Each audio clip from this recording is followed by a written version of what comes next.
आज का ये एपिसोड शुरू करने से पहले एक छोटी सी बात। क्या आप भी अपना पॉडकास्ट बनाने की सोच रहे हैं? तो एंकर ट्राई कीजिए। ये पॉडकास्ट बनाने का सबसे आसान तरीका है। नंबर 1, ये फ्री है। नंबर 2, इसमें कई सारे ऐसे टूल्स हैं जो आपको अपने फ़ोन और कंप्यूटर पर रिकॉर्ड और एडिट करने की फैसिलिटी देते हैं।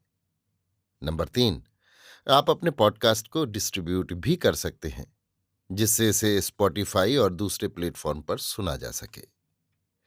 तो डाउनलोड कीजिए फ्री एंकर ऐप या विजिट कीजिए anchor.fm पर अपना पॉडकास्ट स्टार्ट करने के लिए।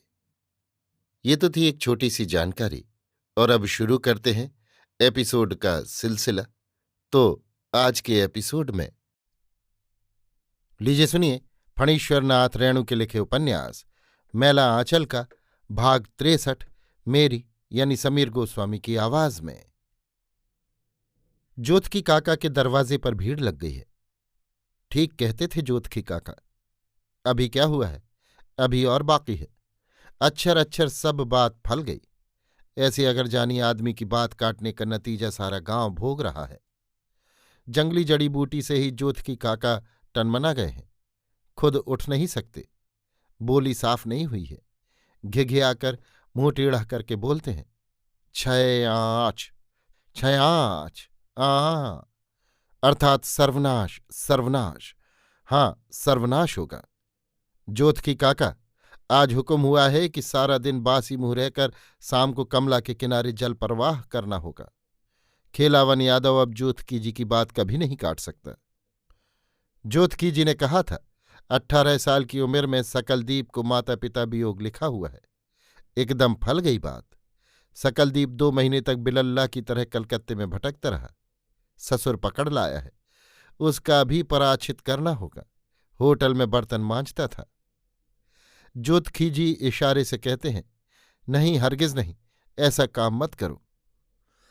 जोतकी काका ने क्या कहा? गांधी जी काहे मारे गए? क्या कहते थे? अच्छा हुआ। धित, उनका मगज अब सही नहीं है। दूसरे पहर को जुलूस निकला। बांस की एक रंथी बनाकर सजाई गई है, लाल हरे पीले कागजों से। एक ओर बालदेव जी ने कंधा दिया है, दूसरी ओर सुमृत दास, जिबेसर मोची और सकलदीप ने। खेलावन यादव नहीं आया है। सकलदीप को बहुत समझाया, गाली दिया, मगर सकलदीप ने तो आकर रंथी में कंधा ही लगा दिया। टनटनांग घड़ी घंट बजता है। तिन्न तिरकिट तिन्ना, धिन्ना धाधा धिन्ना। आरे कांच हे बास के खाट रे खटोलना। गांव के भकतिया लोगों ने समदाउन शुरू किया। समदाउन की पहली कड़ी ने सबके रोए को कल्पा दिया। सबके दिल गम्हड़ उठे और आंखें छलछला आईं। आरे कांचही बांस के खाट रे खटोलना, आखिर मूंज के राहे डोर। हारे मोरी राय हाँ रामा, चार समाजी मिली डोलिया उठाओल, लई चलाल जमुना के ओर। हारे मोरी रे। अब कोई अपने को नहीं संभाल सकता। सब फपक फपक कर रो पड़ते हैं। जुलूस आगे को बढ़ रहा है। धीरे धीरे सभी जुलूस में आकर मिल जाते हैं। रोते हुए चलते हैं। बूढ़े रोते हैं, जवान रो रहे हैं, औरतें रो रही हैं। सकलदीप की जवान बहू दहलीज से देखती है। उसके ओठ कांप रहे हैं। रह रहकर ओठ थरथराते हैं और अंत में वो अपने को संभाल नहीं सकती है। वो दौड़ती है जुलूस के पीछे। खेलावन सिंह चिल्लाते हैं, कनिया कनिया, ए कनिया। हाँ आ रे गोड़ तोरा लांगो हम, भैया रे कहेरवा से। घड़ी भर ढोली बिलमाओ, माई जे रो वह। माँ रो रही है।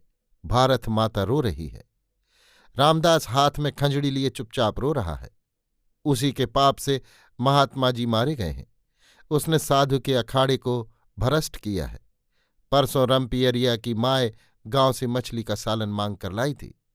रमपियरिया रात में उठकर चुराकर खा रही थी। महंत रामदास ने रंगे हाथ पकड़ लिया था। बोआरी मछली का कुट्टा। रमजुदास की स्त्री छाती पीट पीट कर रो रही है। ठिठरा चमार की 12 साल की बेटी रो रही है, बाबा हो, बाबू हो। बापू। कमली रेडियो अगोर कर बैठी हुई है। उसकी आंखों से आंसू टप टप कर गिर रहे हैं।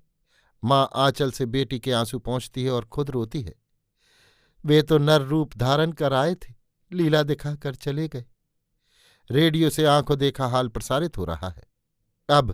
अब चंदन की चिता तैयार है। बस अब कुछ ही क्षणों में देखिए, पंडित नेहरू देवदास गांधी जी से, महात्मा जी के सुपुत्र से कुछ कह रहे हैं।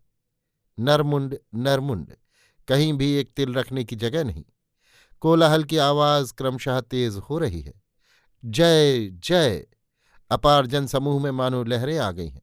सभी एक बार, अंतिम बार महामानव की पवित्र चिता को अंतिम बार देखना चाहते हैं। एम्बुलेंस गाड़ियां बेहोश लोगों को ढो रही हैं। ओह आह! अब पश्चिम आकाश में सूर्य अपनी लाली बिखेर कर अस्त हो रहा है, और इधर महामानव की चिता में अग्निशिखा, धरती का सूरज अस्त हो रहा है। क्षितिजल पावक, 5 तत्वों का पुतला, गीतावाणी सुनाई पड़ती है। जन्मबंध विनिर्मुक्तः पदम गच्छन्त्य नामयम्। माँ माँ माँ माँ, कमली स्पष्ट सुनती है कोई पुकार रहा है। कौन पुकारता है उसे? माँ। क्या हुआ बेटी? माँ बाहर से दौड़ी आती है। मेरा बच्चा, मेरा मेरा बेटा। ओम शांति शांति। अभी आप सुन रहे थे फणीश्वरनाथ रेणु के लिखे उपन्यास मैला आंचल का भाग 63, मेरी यानी समीर गोस्वामी की आवाज में।